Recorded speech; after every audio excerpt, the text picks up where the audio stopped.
Isso, eu já vou deixar ela nesse cabelo.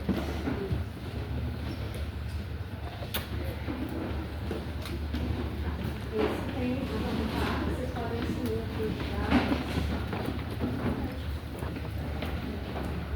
Tem a almofada ali, gente, do lado de lá também. Onde tiver uma almofada vazia, vocês podem se sentar. Tem a almofada ali, no cantinho também. Podem ir do lado de lá também. Agora tá bom. Muito bem.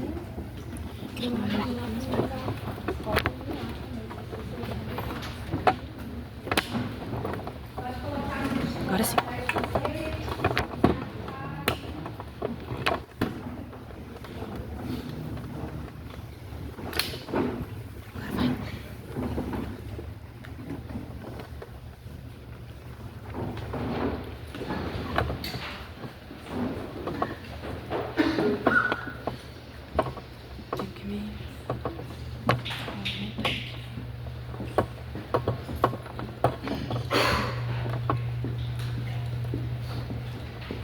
Eu vou passar bastante aqui, viu, gente?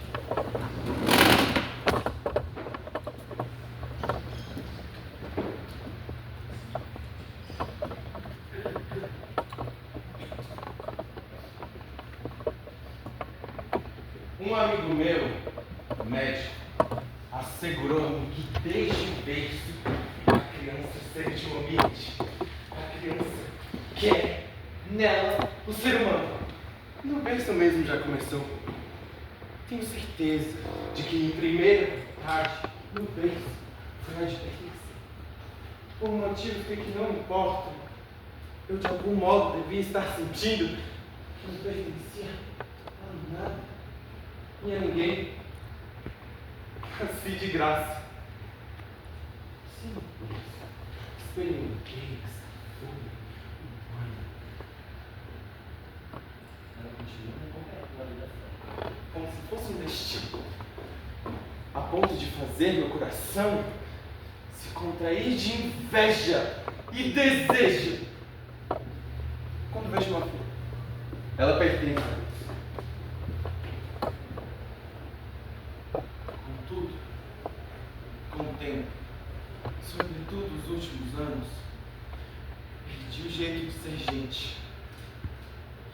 Uma espécie toda nova de solidão, de não pertencer. Começou a me invadir como eras no muro.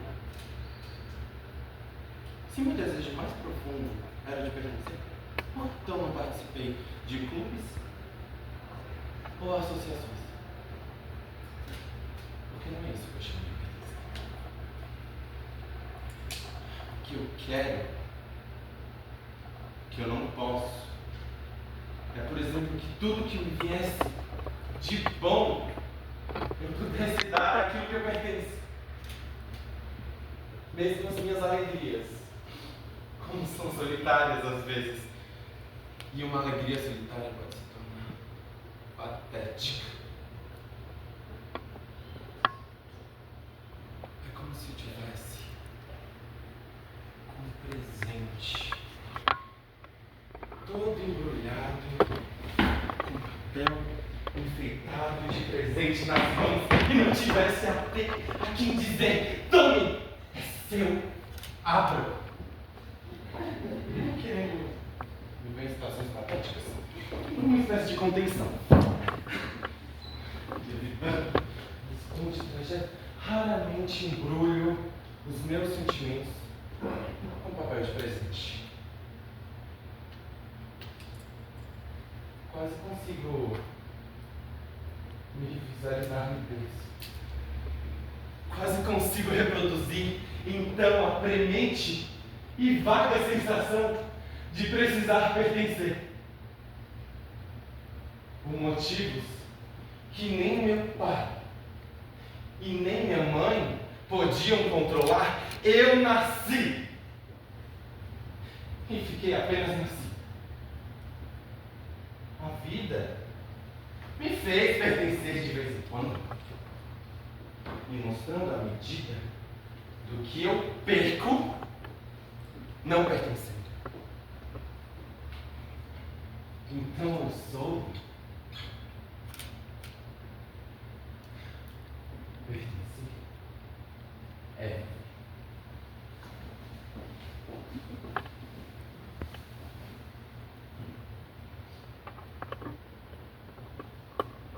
Um fantasma que amava uma dama meigada, eternamente no ar estrelado, da meia-noite ao parecer o supostava.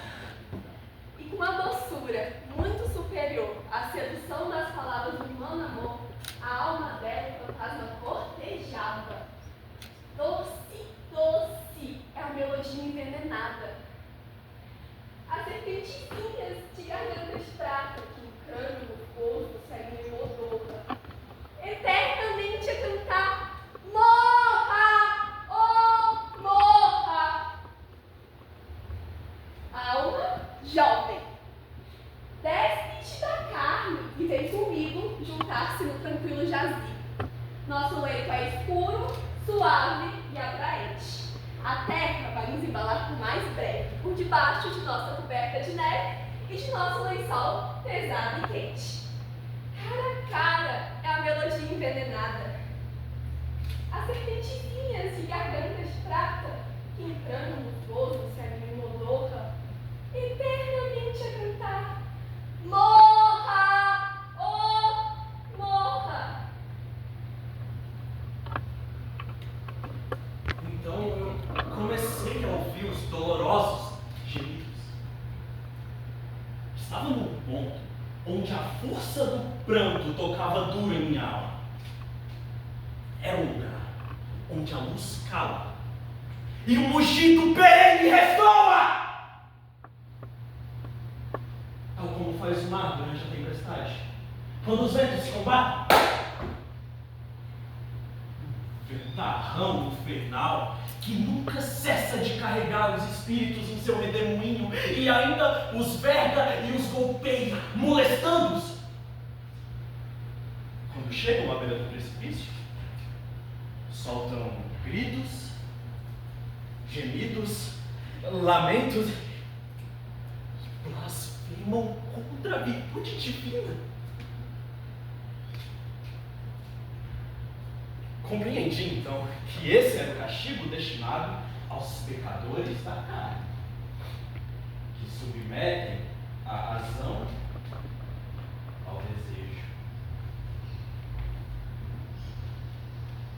Como as andorinhas, que no inverno voam em bandos, formando fileiras largas e densas, assim iam aquelas almas más, sendo jogadas para lá e para cá, para cima e para baixo, a força do sopro do redemoinho infernal. Nenhuma esperança sufoca, nem de pousar e nem de obter uma pena menor. Como os grus, que ao mesmo tempo voam e cantam seus ares, traçando no ar uma longa linha, assim eu as vi, lamentando-se enquanto eram levados pela tempestade.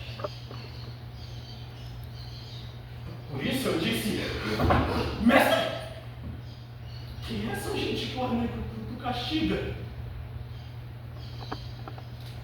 A primeira entre elas disse-me por partes: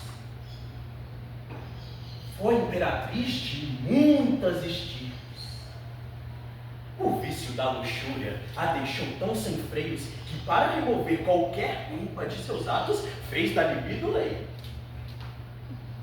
É Semíramis, de quem lemos ter sido esposa de Nino, a quem sucedeu para governar a Síria que hoje o sultão governa. A outra ali é Dito, que se namorou depois de viúva, traindo as cinzas de Siqueu. A outra ali é a luxuriosa Cleópatra. E Helena, pela qual tantos reis brigaram. Também o poderoso Aquiles, que que fez o seu último combate apaixonado. Veja, Paris, Tristão, e mais de 1000 sombras me mostrou e apontou-me com o dedo. Sombras que desta vida partiram a força do amor. Depois que eu vi o meu mestre nomear as damas e os cavaleiros da antiguidade, fiquei comovido e quase sucumbi.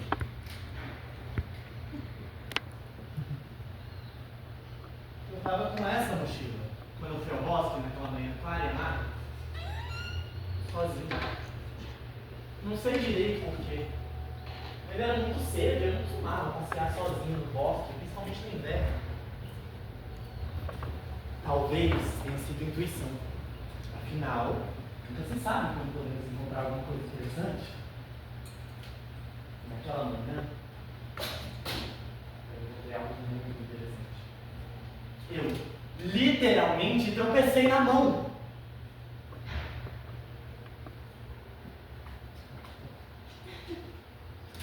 Depois que o choque passou e com um pouco mais de persistência, eu encontrei o pé.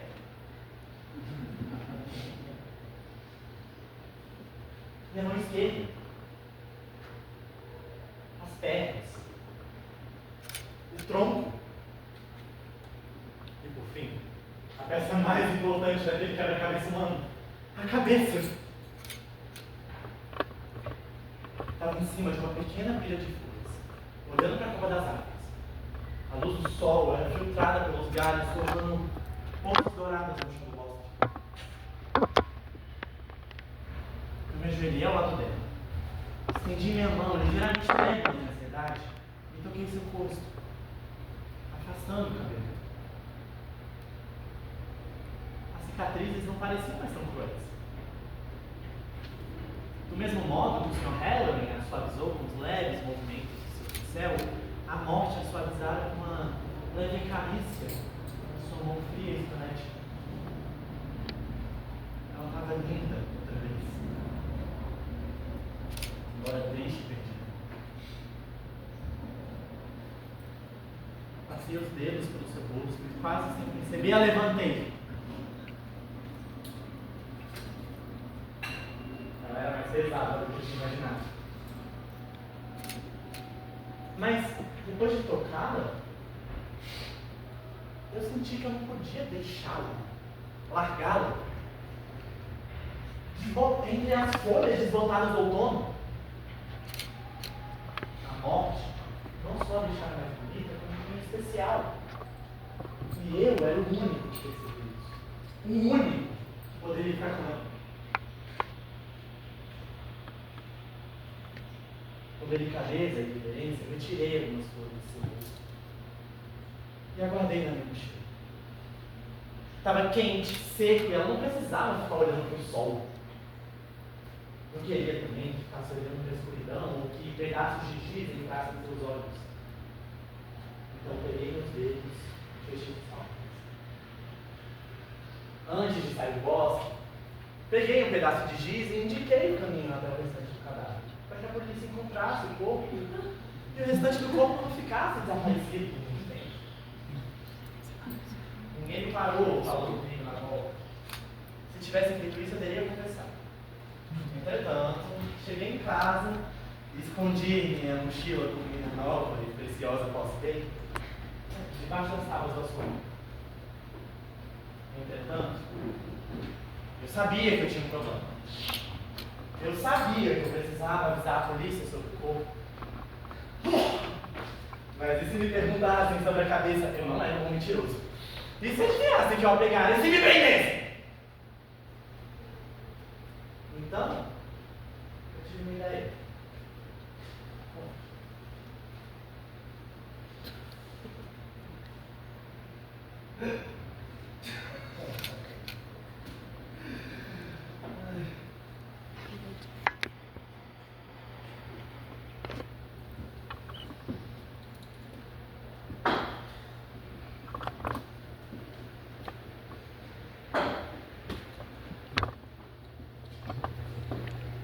As luzes se se apagaram uma por uma nos palácios.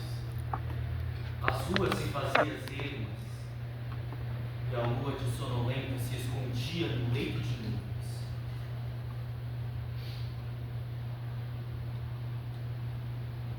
Uma sombra de mulher apareceu numa janela solitária e escura. Era uma forma branca. A face daquela mulher era como a de uma estátua pálida à lua. Pelas faces dela, como gotas de uma taça caída, rolavam fios de lágrimas.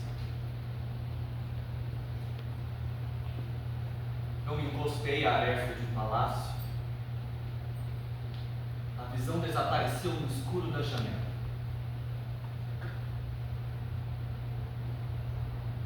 Daí, um canto se derramava. Não era só uma voz melodiosa. Havia naquele cantar um como choro de frenesi, um como gemer de insânia. Aquela voz era sombria, como o vento, à noite nos cemitérios, cantando a nênia das flores murchas da morte. Daí o canto calou-se.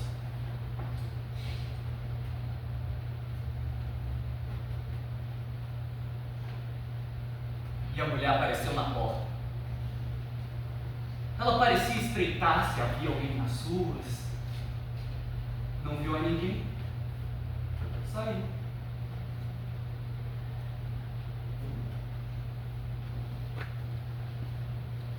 E eu segui.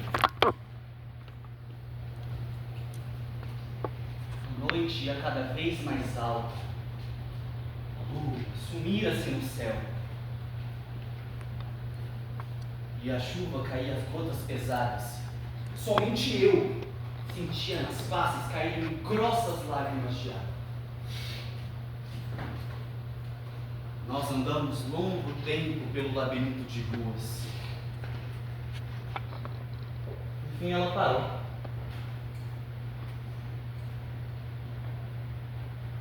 Estávamos num campo.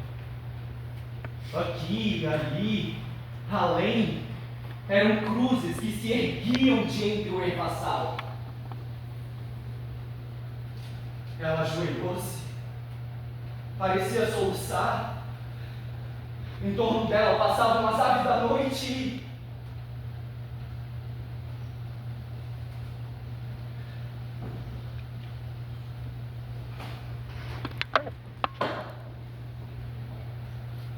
Eu não sei se adormeci.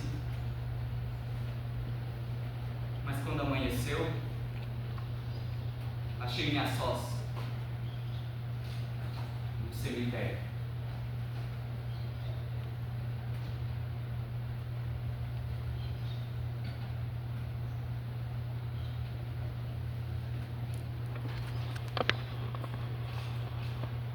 Há muito, mas muito tempo atrás, numa cidadezinha muito distante de tudo, vivia um louco. Se chamava Adonis. Ele gostava muito de uma aventura. Participava de um grupo de amigos que todos os finais de semana saíam em busca de umas aventuras. Chegava sexta-feira à noite e lá iam eles para a casinha na rua. E o Adonis, que era o mais velho de todos, com 14 anos. José, que era o caçula com 12. E Mateus, que tinha um apelido carinhoso de Gordo. Mas mal eles sabiam que aquele final de semana ia ficar marcado na memória deles, porque iriam viver a maior e mais desafiadora de suas aventuras. Adonis, que já pelo nome tinha uma fama de luta, saiu por primeiro na casinha lá. Eles iam até a floresta, que se localizava no centro da cidade de Antagordo, onde eles viviam. E lá foram eles, com suas mochilas e suas lanternas. Chegando lá, Adonis, o mais corajoso, entrou por primeiro na escura floresta. Logo de cara, uma coruja deu ar da graça, soltando um barulho horripilante que fez Adonis tremer todinho. Havia uma antiga lenda que lá, naquela floresta, tinha um leão que aparecia apenas à noite. Mal entraram na maldita floresta e Mateus, o gordo, estava querendo ir embora. Porém, José, que tinha medo, mas gostava de uma aventura, conversou com Mateus para ele ficar ali. Adonis viu uma sombra passando no formato de um leão. José e Mateus ficaram pálidos, porque já estavam no meio da floresta e não iriam saber para onde correr. Adonis, que medo nem tinha, ficou parado, dando risada dos amigos, porque leão nenhum ali era apenas um belo gato que não tinha dono e via caçando ali.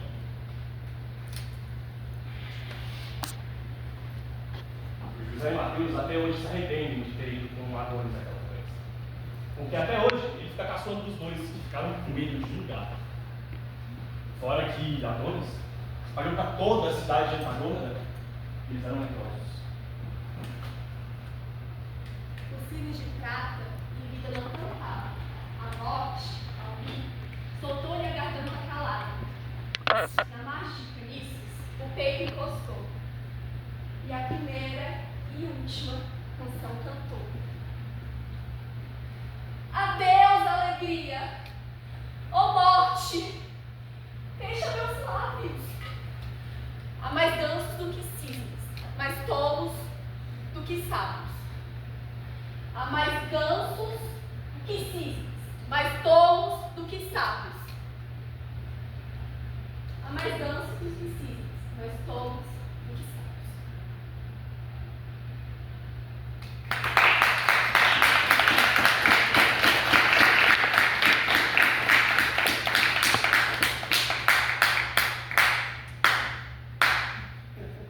Muito bem, crianças! Onde há muita algazarra, alguma coisa está fora da ordem. Eu acho que com essa mistura de negros do sul e mulheres do norte, todo mundo falando sobre direitos, o homem branco vai entrar na linha rapidinho. Aqueles homens ali dizem que as mulheres precisam de ajuda para subir em carruagens e que devem ser carregadas para atravessar valas e que merecem o melhor lugar onde quer que estejam. Ninguém nunca me ajudou a subir em carruagens, ou a saltar sobre poças de lama, e nunca me ofereceram o melhor lugar algum.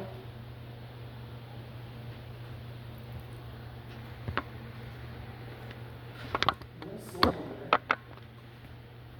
Olhem para mim. Olhem para meus braços. Eu arei e plantei e juntei a colheita nos celeiros e homem algum poderia estar à minha frente. E não sou uma mulher que poderia trabalhar tanto e comer tanto quanto qualquer homem, desde que tivesse oportunidade para isso e suportar o açoite também. Não sou uma mulher. Eu parei 13 filhos e vi a maioria deles ser vendida para a escravidão. E quando clamei com minha dor de mãe, ninguém, a não ser Jesus, me ouviu. E não sou uma mulher. Daí eles falam dessa coisa na cabeça. Chamam isso de intelecto. O que é que isso tem a ver com o direito das mulheres e dos negros? Se o meu copo não tem mais que um quarto e a sua medida está cheia, por que você me impediria de completar a minha? Daí aqui o ensino de preto ali diz que a mulher não pode ter os mesmos direitos que o homem, porque Cristo não era uma mulher. De onde o seu Cristo veio? De onde o seu Cristo veio? De Deus e de uma mulher. O homem não teve nada a ver com isso. Se a primeira mulher que Deus fez foi forte bastante para virar o mundo de cabeça para baixo por sua própria conta, todas essas mulheres aqui juntas devem ser capazes de fazer o mesmo, colocando do jeito certo novamente. E agora que elas estão exigindo fazer isso, é melhor que os homens as deixem fazer o que elas querem.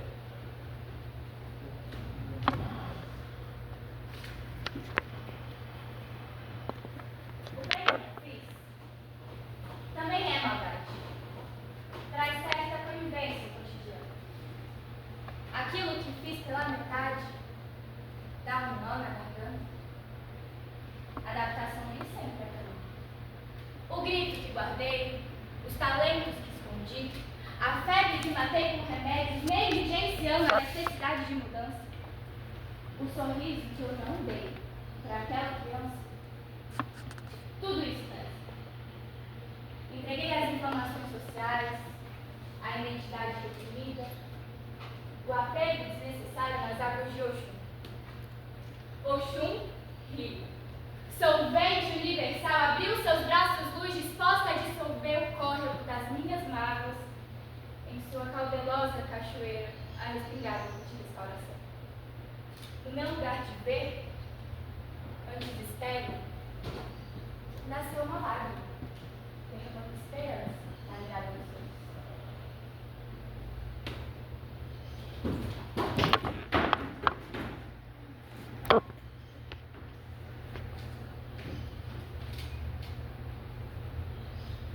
Tinha 7 anos apenas 7 anos. E 7 anos chegaram a um assunto, quando de repente umas vozes na rua me gritaram: negra. Por acaso sou negra? E que coisa é essa negra?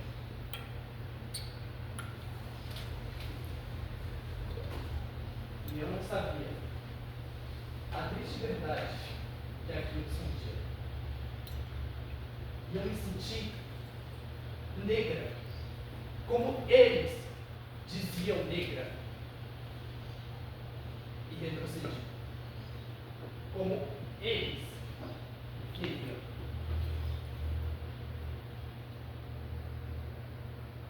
Eu tirei os meus cabelos e meus lábios grossos e mirei apenado, minha carne encostada, e retrocedi.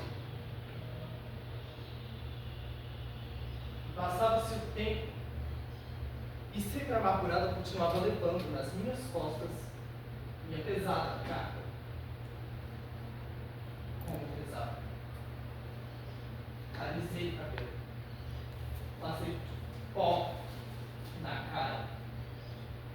E entre minhas entranhas só ressoava apenas uma palavra: negra. Até que um dia que retrocedi, que ia cair. E daí? E daí? Eu sou negra sim. Negra sou. Negra, negra, negra, negra sim. Negra sou. De hoje em diante eu não quero alisar meu cabelo. Não vou. E vou rir daqueles que por algum desabor chamem aos negros de gente de cor. De que cor? Negro. E que ritmo tem? Negro, negro, negro. Afinal, eu compreendi. Afinal, eu retrocedo. Afinal, sim, e a nossa segura. E bendigo aos céus que negras e beat fosse minha cor. Negra sim. Negra sou. Eu pedi para ser rica quando derramei pó dourado na minha pele negra. Pedi para ser rainha diante de um girassol.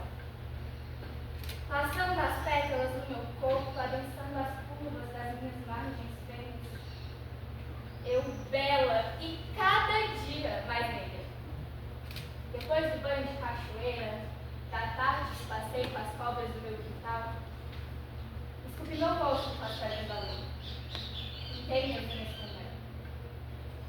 Eu pedi a beleza, os cabelos encrespados no orvalho, pedi a limpeza e a cura no mar. Para ser bonita, me fiz oferenda. Deitei na cama de folhas, renasci.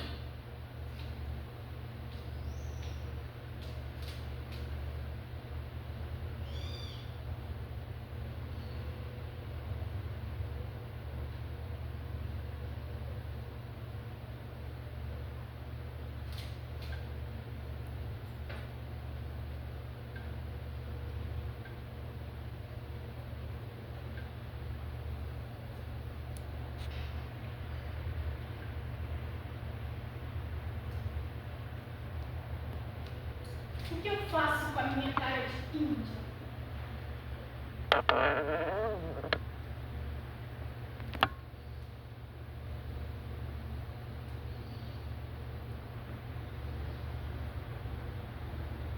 E o que eu faço com os meus cabelos?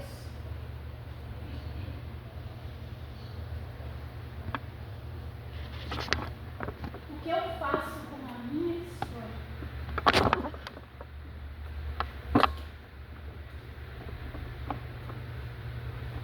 E o que eu faço com os meus segredos?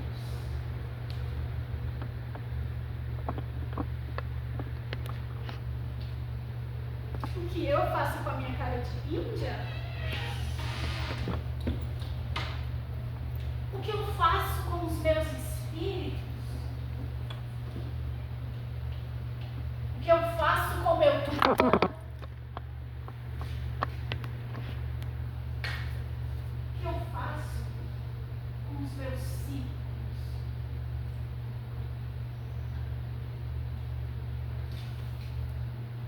O que eu faço com a minha cara de índia?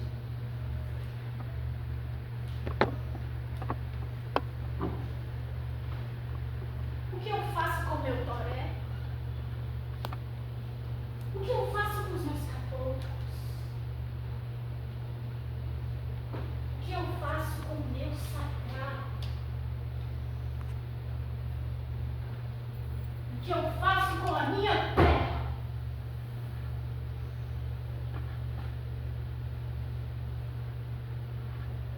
O que eu faço com a minha cara de índio?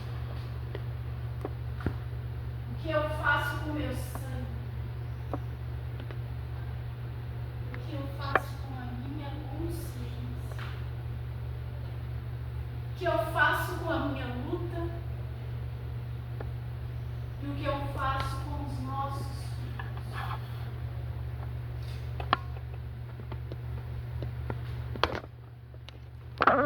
Brasil! Oh, Brasil! Brasil! O que eu faço com a minha cara de índia? Eu não sou violência e nem estupro. Eu sou história. Eu sou cunhã. Barriga sagrada do povo brasileiro.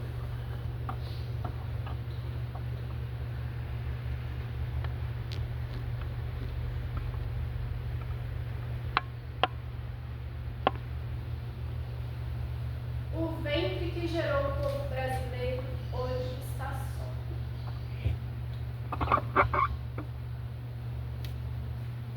A barriga da mãe fecunda e os cânticos que outrora cantavam hoje são gritos de guerra contra o massacre índio.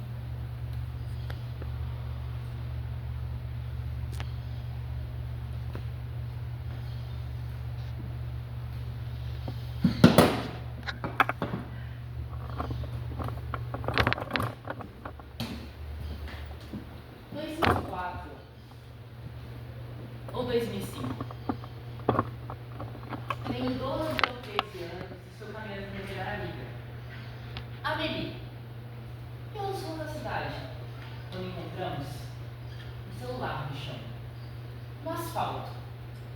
estava jogado ali. A Miri estava andando e tropeçou nele. O telefone deslizou na rua. A Miri se abaixou, pegou o aparelho e decidimos guardá-lo, brincar um pouco, mandar mensagens para os garotos que a Miri conhecia na internet. Lembro-me bem. Menos de 2 dias depois, a polícia ligou para você, para dizer que tinha roubado o telefone. Achei a acusação exagerada. Não tínhamos roubado. Estava no chão, na rua, no meio-fio. Não sabíamos a quem pertencia. Mas você pareceu acreditar na que a polícia disse e no que eu disse. Fui buscar no meu quarto. Me deu um tapa, me chamou de ladrão e me levou à delegacia. Você estava envergonhado. Olhava para mim como se eu tivesse traído. No caminho, não disse nada. Mas assim que nos sentamos na frente dos policiais, na delegacia, em sua sala coberta de cartazes incompreensíveis, imediatamente passou a me defender. Disse que eu jamais roubaria de um telefone, que eu havia achado, era só isso. Disse que eu ia ser um professor, um médico importante, um ministro, que você ainda não sabia o quê, mas de qualquer forma eu ia estudar muito e não tinha nada a ver com delinquentes. Diz que sentia orgulho de mim, que nunca havia conhecido uma criança tão inteligente como eu. Não sabia que você pensava isso tudo de mim. Que me amava? Por que nunca me disse? Vários anos depois, quando fugi da cidade e fui morar em Paris, ou na noite em bares e conheci homens, frequentemente me perguntavam como era a minha relação com a família. Eu sempre dizia que detestava meu pai. Não é verdade. Sabia que amava você, mas sentia necessidade de dizer aos outros que detestava. Por quê? Será que é normal ter vergonha de amar? Quando eu ia com você comprar cigarro, ou qualquer outra coisa, mas acima de tudo, e frequentemente cigarro, você punha para tocar um CD da Celine Dion. Você mesmo tinha escrito Celine, com caneta azul nele. Você punha para tocar e cantava com todas as forças. Você sabia todas as letras e eu cantava com você. Sei que é uma imagem comum, mas é como se nesses momentos fossem os únicos momentos em que você me dizia o que no resto do tempo não dizia.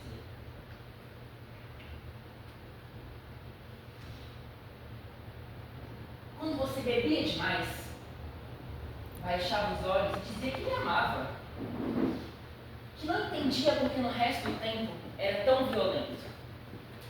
Chorava confessando não saber interpretar essas forças que o atravessavam, que o faziam dizer coisas que se arrependia no minuto seguinte. Você era tão vítima da violência que exercia, quanto daquela que sofria. Você chorou quando as torres gêmeas caíram. Antes da minha mãe, você amou uma mulher chamada Silvia. Você mesmo tatuou no braço o nome dela com um nanquim. Quando eu perguntava sobre ela, você não queria falar. Sabe, um amigo meu me disse outro dia, quando falava de você, seu pai não quer falar do passado, porque esse passado lembra de quem ele poderia ter sido. Uma pessoa que não foi. Talvez ele tenha razão.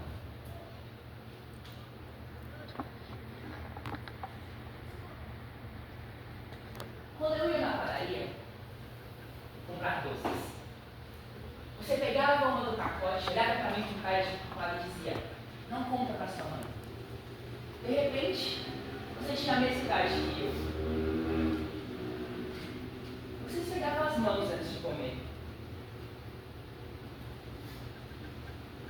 Um dia, você deu o meu jogo preferido. Um jogo de tabuleiro chamado Dr. Mamor, pro vizinho. Eu jogava todos os dias, eu amava aquele jogo e você deu sem motivo algum. Eu chorava, gritava, implorava. Você sorria para mim e dizia: é a vida. Um dia, na frente de todo mundo, num bar, bêbado,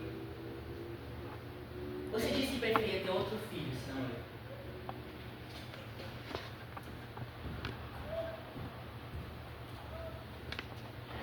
Olha,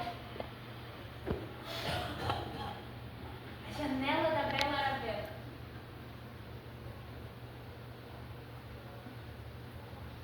Que flor é aquela que a Arabella molha?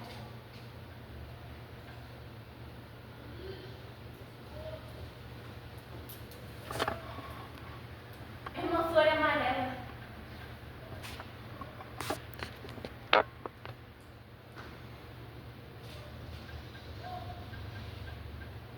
Arabella abria a janela.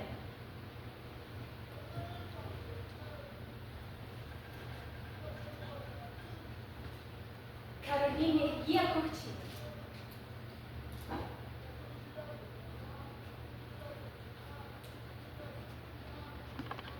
E Maria olhava e sorria. Bom dia!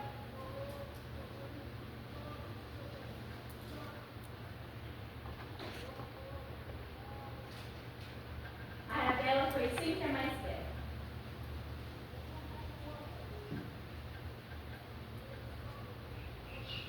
Carolina, a mais sábia menina.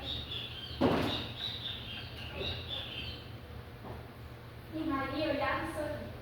Bom dia! Bom dia! Pensaremos em cada menina que vivia naquela janela. Uma se chamava Arabella, uma que se chamou Carolina. Mas a mais profunda saudade é Maria. Maria. Maria que dizia com voz de amizade: bom dia! Bom dia! Bom dia! No claro jardim, a menina chora. Foi uma borboleta que se foi embora. Ora, ora, ora! Não chore tanto, Nossa Senhora! No claro jardim, a menina chora, chora sem fim. Nem do céu azul é bonito agora, pois a borboleta já se foi embora. Não chore tanto, Nossa Senhora! Um choro sem fim, a menina chora no claro jardim. Ora, ora, ora.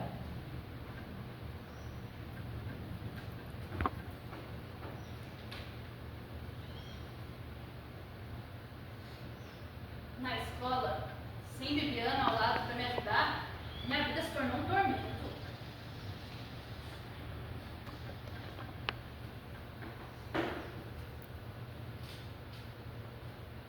Desde o início, minha mãe avisou a Dona Lourdes, a nova professora da minha mudez. Ela foi cuidadosa no começo, bastante generosa para me ensinar as tarefas. Àquela altura eu já sabia ler, graças muito mais aos esforços de meu irmão mais velho e minha mãe do que da professora sem paciência que dava aula na casa de Dona Firmina.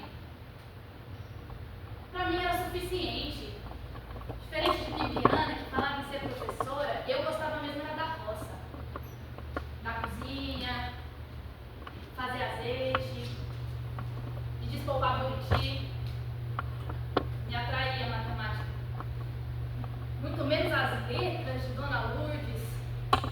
Não me interessava por suas aulas em que contava da história do Brasil, que falava da mistura entre índios, negros e brancos, de como éramos felizes, de como nosso país era abençoado. Não aprendi uma linha do hino nacional. Não me serviria, porque eu mesma não posso cantar. Muitas crianças também não aprenderam, pude perceber. Estavam com a cabeça na comida, ou na diversão que estavam perdendo na beira do rio para ouvir aquelas histórias fantasiosas e enfadonhas da herança dos portugueses, dos heróis bandeirantes, depois dos militares, e uns assuntos que não nos diziam muita coisa. Meus interesses só faziam crescer. Eu tinha a sensação que eu perdia meu tempo naquela sala quente, ouvindo aquela senhora de mãos finas e sem calos, um perfume forte que parecia incensário.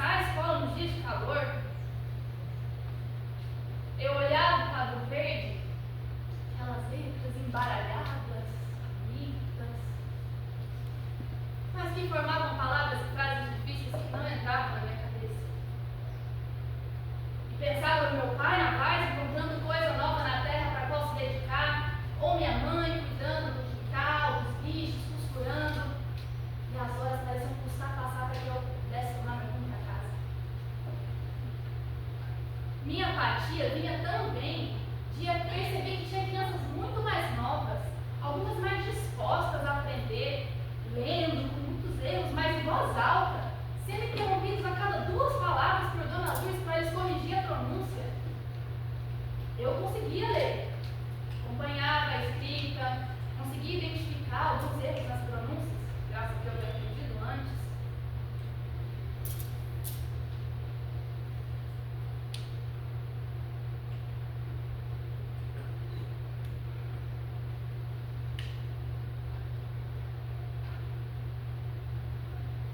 Domingas e Zezé frequentavam a escola em outro turno. Tinha uma diferenciação entre os estágios. Talvez a presença deles me desse algum ânimo. Um dia, eu inventava uma dor de cabeça. No outro dia, uma dor de barriga. E aos poucos, fui fazendo valer minha vontade de voltar para o trabalho da roça e da casa. Deixei caderno e lápis no canto do quarto, mesmo percebendo meu pai amado de interesse pela escola, fiz valer o meu querer. Se fosse a dor de cabeça, motivo para não ir à escola, logo após o começo da aula, o padecimento passava. Então me juntava minha mãe na cozinha para preparar o almoço, ou me adorava com um balde de beira d'água para trazer o que precisávamos para aguar o quintal. Minha mãe, depois de muito aborrecimento, já se mostrava conformada. Afinal, eu já sabia ler e escrever o necessário. Fazia roupa de feira melhor que ela. E sabia fazer também contas simples. Seu coração ficou quieto. Mas haveria de concordar comigo que meu futuro não poderia ser melhor. No fim das contas, eu não ia poder dar aula em Água Negra, nem em povoado ou vizinhança próximas. Não se tinha notícia de professora muda das redondezas. Seu íntimo assentia que eu não poderia ensinar porque não saía a palavra da minha boca. Que era melhor que eu continuasse com as minhas andanças, por roça, quintal e cozinha, por maribus, estrada e feira, para que na ausência deles eu pudesse me virar sozinha. Poder estar do lado do meu pai era muito melhor que estar na companhia de Dona Lourdes, com seu perfume enjoativo e suas histórias mentirosas sobre a terra. Ela não sabia por que estávamos ali, nem de onde vieram nossos pais, nem o que fazíamos, se em suas frases e textos só havia história de soldado, professor, médico, juiz. Não precisaria ouvir os risinhos das crianças quando repetiam quase o infinito de que eu não falava. Algumas me pediam para escancarar minha boca para ver o que não tinha dentro. Com os ervas chapéu grande, eu me embrenhava pela mata nos caminhos de ida e de volta. E aprendia sobre raízes e plantas. Aprendia sobre as nuvens quando haveria ou não chuva. E sobre as mudanças secretas que o céu e a terra viviam. Aprendia que tudo estava em movimento. Muito diferente das coisas sem vida que a professora mostrava em suas aulas. Meu pai olhava para mim e dizia: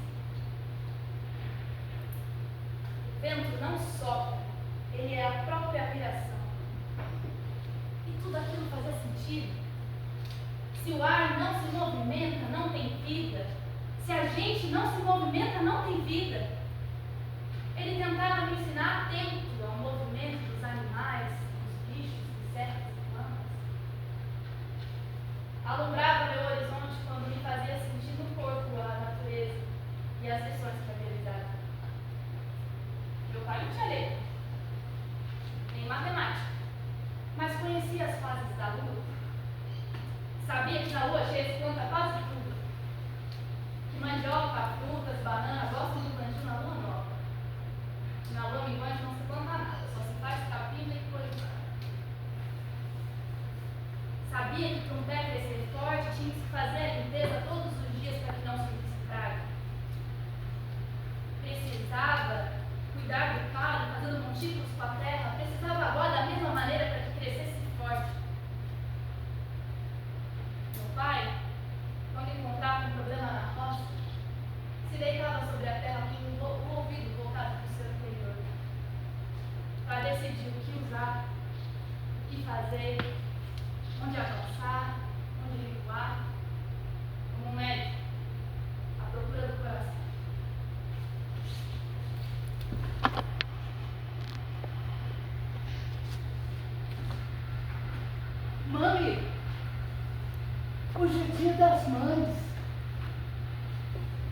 E eu desejo-lhe milhões de felicidades. E tudo mais que a senhora sabe. Sendo hoje o Dia das Mães, data sublime, conforme a professora explicou, o sacrifício de ser mãe, que a gente não está na idade de entender, mas um dia estaremos, gostaria de lhe dar um presente bem bacaninho. E aí fui ver as vitrines e li as revistas. Pensei em dar à senhora um radiofone, um hi-fi de som estereofônico, caixa acústica de 2 alto-falantes, amplificador e transformador. Mas aí eu fiquei na dúvida se não era preferível uma TV legal de cinescope multirreacionário. Som frontal, antena telescópio embutida. Mas o nosso apartamento é novinho de tipo. Então, não daria. Talvez a senhora adorasse o transistor de 3 taxas de ondas. A senhora pegava, carregava para a cozinha e se divertia enquanto faz comida. Falei de cozinha, estive quase escolhendo o grill automático de 6 utilidades, porta de vidro refratário e completo controle visual. Só não comprei porque dizem que esses negócios dão prazer uma semana, chateação o resto do mês, e depois encosta-se eles no armário da copa. Como a gente não tem armário da copa e nem copa, resolvi lhe dar um serve de copa, que é dispensa em bar, chapeado de aço tecnicamente subdesenvolvido. Ah, tinha também um armário da cozinha de pintura porcelanizada. Mas não deu. Não deu. Me virei para a máquina de lavar roupa, um sistema de motor rotativo.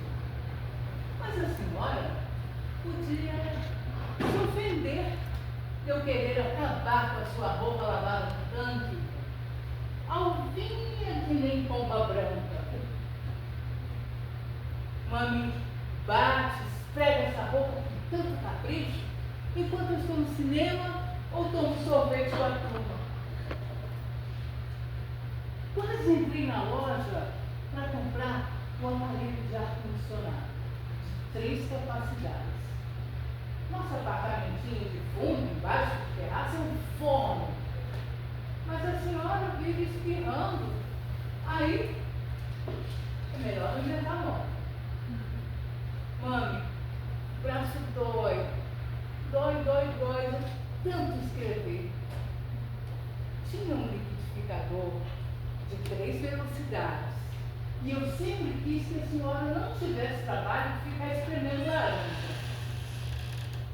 Ah, a máquina de cor que faz 500 pontos. A senhora sozinha faz muito mais.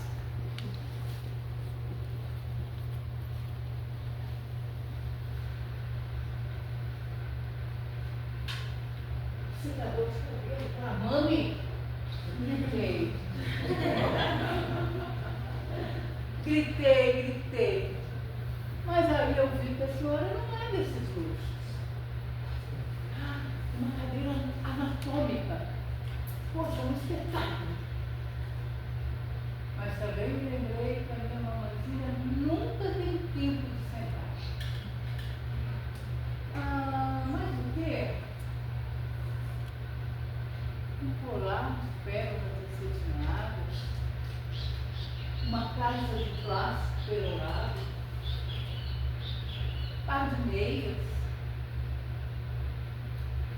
Sabe, eu fui achando tudo isso meio chato. E uma pessoa só, uma garotinha só, para comprar tudo isso? e uma só pessoa para usar, mesmo que seja a mãe mais bonita e merecedora do universo.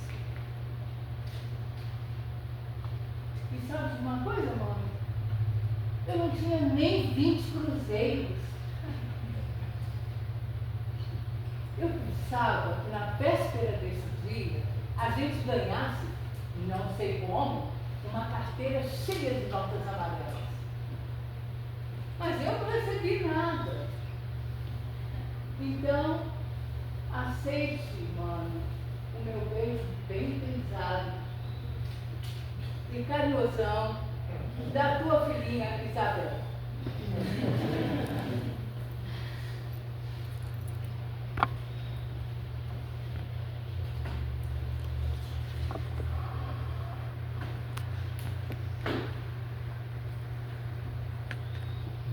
Dar é dar. Fazer amor é lindo, é sublime, é encantador. Mas dar é bom pra cacete.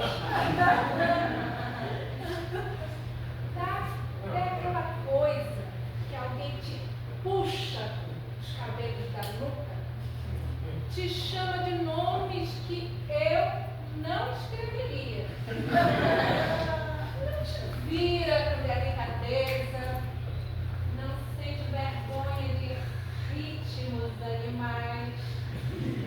Dar é bom, melhor que dar, só dá por dar. Dar sem querer casar, sem querer apresentar pra mãe, sem querer o primeiro abraço de ano novo. Dá porque o cara te esquenta a coluna vertebral. Te amolece o gingado, te molha o instinto. Dar é bom. Dar. Por quê? Porque se você não der pra ele hoje, não vai dar amanhã. Ou depois da manhã. Tem pessoas que você vai acabar dando. Não tem jeito. Dar sem esperar ouvir promessa, sem esperar ouvir carinho, sem esperar ouvir futuro. Dá porque é bom na hora, durante um mês. Para os mais desavisados, talvez anos. Mas dar é dar demais e ficar vazio. Dar é não ganhar. É não ganhar o eu te amo baixinho, perdido no meio da noite. É não ganhar uma mão no ombro quando o caos da cidade parece querer te abduzir. É não ter alguém para querer casar, para querer apresentar para a mãe, para ganhar o primeiro abraço de ano novo e falar assim: o que você acha, amor? Dar é não ter companhia garantida para viajar. É não ter para quem ligar quando você recebe alguma notícia. É não querer dormir encaixadinho. É não ter alguém para ouvir seus dentos. Mas dar é inevitável. Dê mesmo. Dê sempre. Dê muito.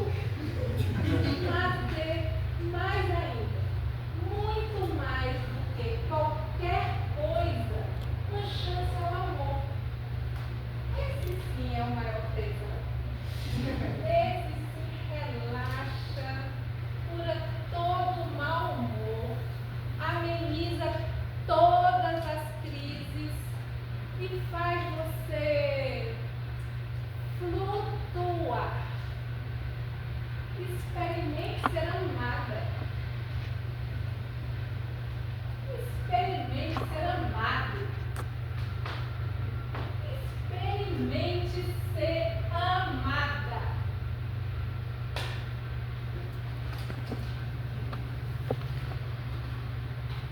O amor tem nome.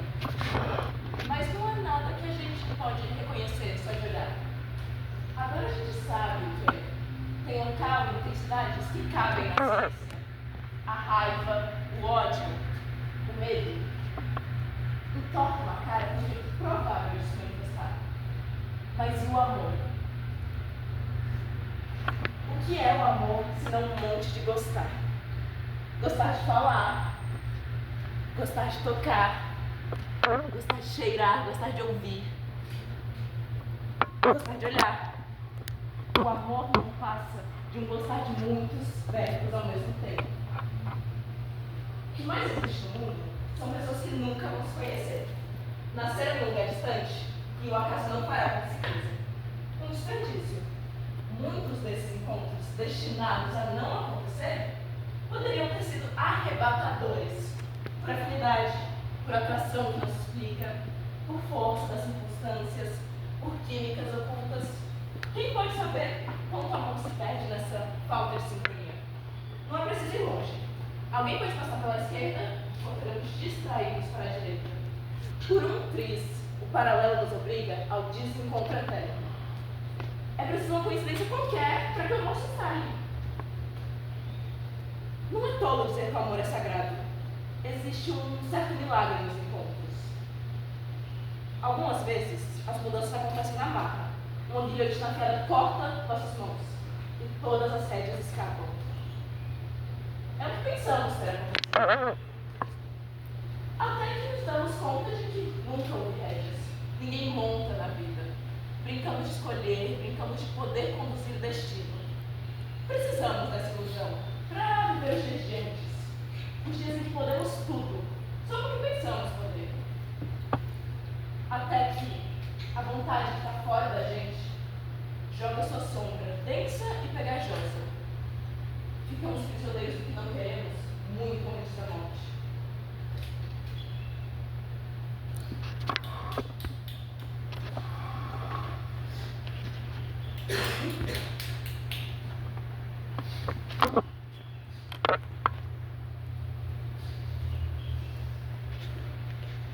Pense nisso.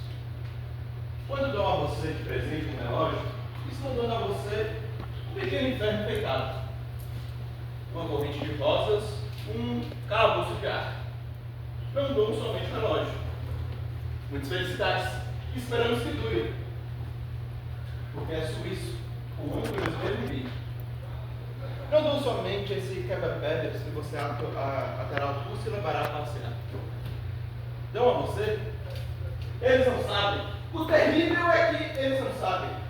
Dão a você um novo pedaço frágil e precário de você mesmo. Algo que lhe pertence, mas não é seu corpo. Que deve ser atado ao seu corpo como uma correia, como um bracinho desesperado pendurado ao seu pulso. Dão a necessidade de dar cordas todos os dias. Dão a obrigação de dar cordas para que ele continue sem um relógio. Dão a obsessão de olhar a hora certa nas vitrines das galerias, na notícia do rádio e no serviço telefônico. Dão o medo de perdê-lo e de que seja roubado, de se cair no chão e se quebre. Dão a sua marca e a certeza que a sua marca é melhor do que as outras. Dão o consenso de comparar o seu relógio com os outros relógios. Mas não dão um relógio. O presente é você. É você que oferece para o aniversário do relógio. Instruções para se dar corda em um relógio.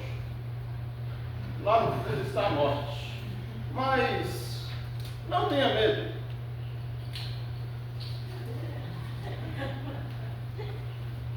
Segure o relógio com a mão. Pegue com os dois dedos o pino da corda e puxe suavemente. Agora se abre o prazo. As árvores soltam suas folhas, os barcos correm em regata e o tempo, como um leque, vai se enchendo de si mesmo. E dele brota o ar, as brisas da terra, a sombra de uma mulher e o perfume do pão. Que mais quer? Que mais quer? Que mais quer? Amarra depressa ao pulso de bater em liberdade, imite o anelante. O medo enferruja suas âncoras. E a cada coisa que foi alcançada e foi esquecida, começa a corroer as veias do relógio, granguenando o frio sangue dos seus pequenos rubis. Lá no fundo está a morte. E se não corremos e chegamos antes, compreendemos que nada que se importa. Desacelera. Encontrar o equilíbrio é um encontro diário consigo mesmo para alinhar o si mesmo. O equilíbrio é o caminho.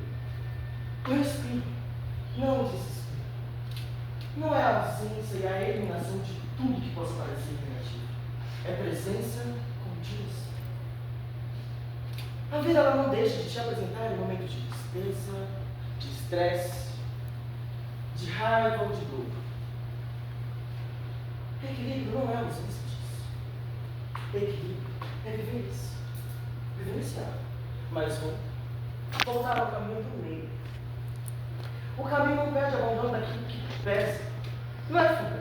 É balanço perfeito dos opostos. Nem tanto para lá, nem tanto para cá.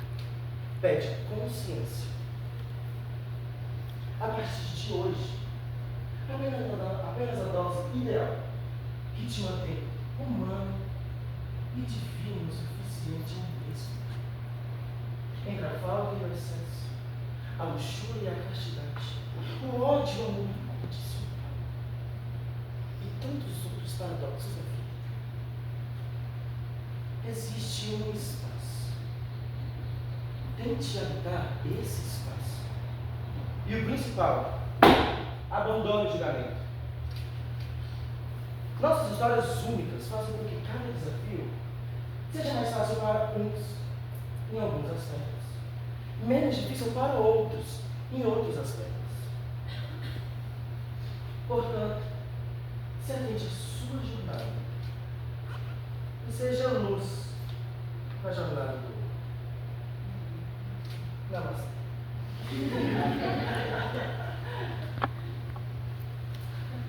De que posso falar, dar meu claro testemunho, se sou um buraco no chão? Mais ainda, de detritos. Não existo em função de mim mesmo. Existo para recolher restos de seu corpo. Existo para catar e beber em meus esgotos o que sobra dos homens e o que não presta.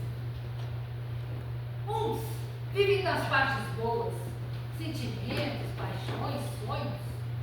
Eu vivo do nicho humano. Alguma vez sirvo para um pouco d'água. Por mim, vão passando detritos que cheiram mal e ninguém quer. Uns vivem lá em cima. Tem luzes, passeios, lanchas de pôr de sol. Tem avenidas iluminadas, vitrines cheias de artigos que brilham e enormes carros luzidios. Eu vivo cá embaixo, recolhendo monturos. Às vezes, eu sentia passar em minhas entranhas quando se esvaía na cela, mas normalmente, minha profissão é a de receber apenas porcaria. Vivo cá embaixo e feio. Sou um buraco espiando lá para cima. Sei também que sou escuro e não revelo inspiração. Também não escondo meu destino de buraco aberto por onde passa o detrito. Outros vivem lá em cima, como a réstia gradeada no alto da parede, ou a luz sempre acesa, felizes porque estão em cima. Tem outra destinação, como já disse, lançar dejetos cá para baixo. Vez por outra, passava um fio de sangue e eu engolia. Suor também, quando ele molhava queimando, como se concentrasse todo o calor da febre. Reconheço que não sou importante, mas ele sempre passava por mim, Diferente, é claro, da janela e da luz, que dele nunca viam o suor, nem os detritos. Mas o que seria dele se não fosse minha boca recolhendo o que ninguém quer? Se não fosse eu aqui embaixo, em breve, seus detritos iriam se acumulando, acumulando e chegariam à janela e à luz. Então, deixariam de ser janela e luz e passariam a ser um pedaço a mais, boiando no mar de restos. Mas isso não se passa, porque meu corpo vai recebendo o que ninguém quer. E eu sou como um monte de lixo. E o lixo é cada vez maior em todas as partes, de forma que estou sempre trabalhando cada vez mais e mais para dar conta deste mundo inteiro de detritos que vem caindo sobre mim, no chão, engolindo. Minha função é essa. Existo para isso. Explico melhor. Tudo que está lá em cima, essa claridade, esses metais, tudo e mais o que não conheço, fica em cima dele. Depois o que sobra vem para mim. Eu vou engolir. Como vem, existe uma relação entre mim e o que está lá em cima brilhando. Se não fosse eu, o mundo ficaria cheio. Seria um detrito, lixeira monstruosa, de forma que vou cumprindo uma função: impedir que o mundo naquilo se transforme.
Cláudio!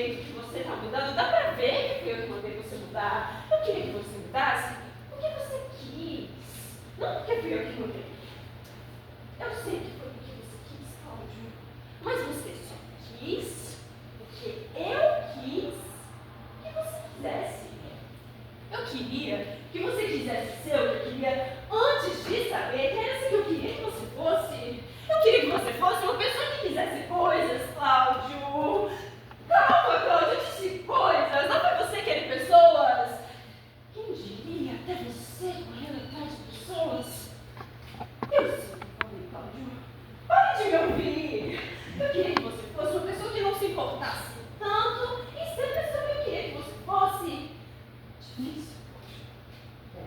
difícil gostar de alguém que quer tanto ser a pessoa que você queria que ela fosse.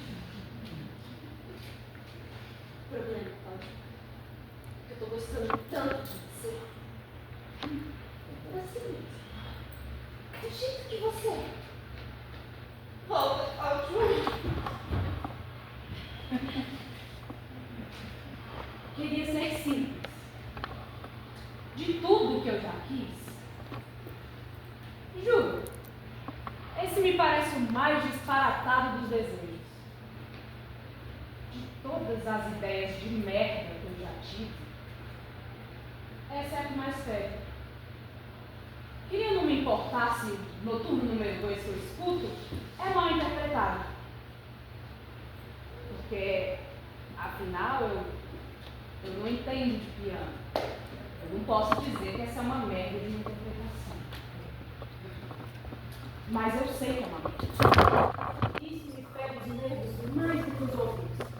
Fere tanto quanto a ideia de ser simples. Queria ser simples a ponto de ser querida. Querida por ser querida, não por ser especial. O especial é complexo, é raro, é intratável em sua ausência de singeleza. Porque eu poderia anunciar que eu sou delicado e implorar, sem implorar por cuidados. Quero ser simples e ser amada com esmero. Porque a minha delicada simplicidade iria me sugerir atenção. A leveza da simplicidade me traria sopas, bombons, margaridas. Mas eu ganhei fama. E a minha criada acaba de trazer um petisco que só vem de uma padaria bem longe.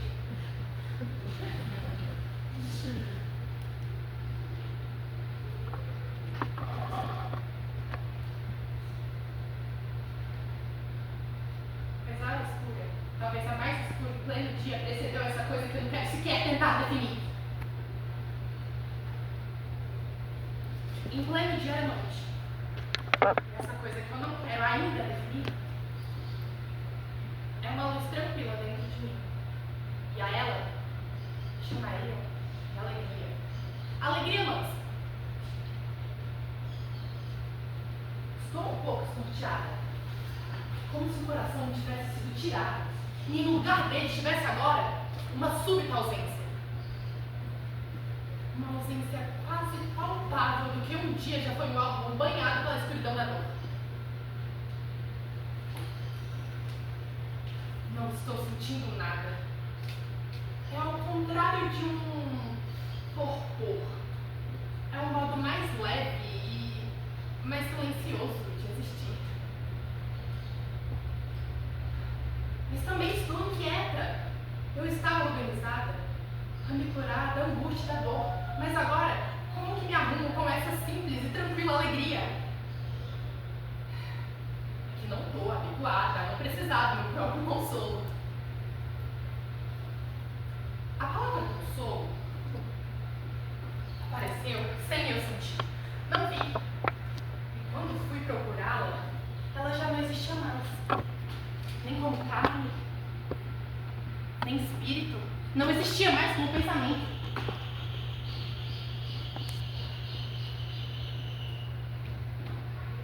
Vou então à janela. Está chovendo muito. Por hábito, estou procurando o que antes me serviria de consolo. Mas não tenho consolo, não tenho dor a consolar.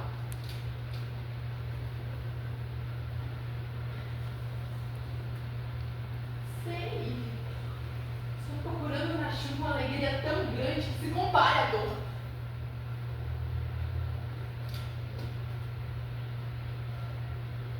Mas eu olho a janela e só acontece isso. Estou vendo a chuva e a chuva está me vendo de acordo comigo. Estamos ocupadas ambas em fluir.